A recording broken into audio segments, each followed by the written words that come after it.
సూర్యుడు భగభగమంటున్నారు. 14 చోట్ల 43 డిగ్రీల పైనే ఉష్ణోగ్రత నమోదైనటువంటి పరిస్థితి. రాష్ట్రంలో పెరుగుతున్న ఉష్ణోగ్రతలు నేడు రేపు వడగాల్పులు. నిజామాబాద్ జిల్లాలో వడగాల్పులతో బాలుడు మృతిగా వడగాల్పులకు స్టార్ట్ అయింది. అందరూ కూడా తస్మాత్ జాగ్రత్తగా ఉండాల్సినటువంటి అవసరం ఉంది.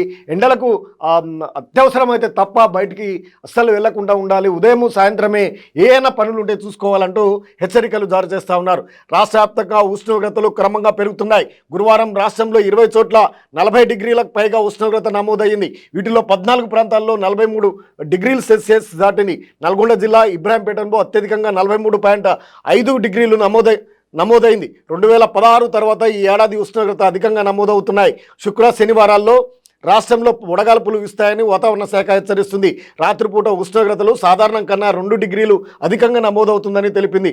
ఉదయం 11 నుంచి మధ్యాహ్నం 3 గంటల వరకు ఎండల తీవ్రత అధికంగా ఉంటుందని, ఈ సమయంలో వృద్ధులు పిల్లలు బయటికి రావద్దంటూ వాతావరణ శాఖ నిపుణులు హెచ్చరిస్తూ ఉన్నారు. అత్యధిక ఉష్ణోగ్రతలు నమోదైనటువంటి ప్రాంతాలు నల్గొండ జిల్లాలోని ఇబ్రాహీంపేట 43.5 డిగ్రీలు, ఇదే జిల్లాలో కనగల్లో 43.4, గద్వాల జిల్లా ఒడ్డేపల్లిలో 43.3, నల్గొండ జిల్లా మాడుగులపల్లి, గద్వాల జిల్లా దరూర్ కొమరంభీం జిల్లా ఆసిఫాబాద్లో 43.3 చొప్పున, నల్గొండ జిల్లా బుగ్గబావిగూడెం, సంగారెడ్డి జిల్లా సదాశివపేటలో 43.2 చొప్పున, నల్గొండ జిల్లా నాంపల్లి, గద్వాల జిల్లా త్యాగర్లో 43.1 ఉష్ణోగ్రత 1 సెల్సియస్ ఉష్ణోగ్రత నమోదైనట్టు తెలుస్తూ ఉంది. నల్గొండ జిల్లాలో భగభగం అంటున్నాయి ఎండలు.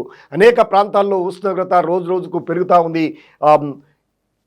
ఉదయం కంటే నైట్ కూడా ఉష్ణోగ్రత వేడి ఎక్కువగా వీస్తుండడం, గాలి తేమ తగ్గిపోవడంతో తీవ్రమైనటువంటి ఉక్కపోతతో తీవ్రంగా ఇబ్బంది పడతా ఉన్నారు. ఎవరు కూడా 11 దాటితే బయటికి వెళ్లకుండా ఉండడం మంచిదని సూచిస్తూ ఉంది వాతావరణ శాఖ.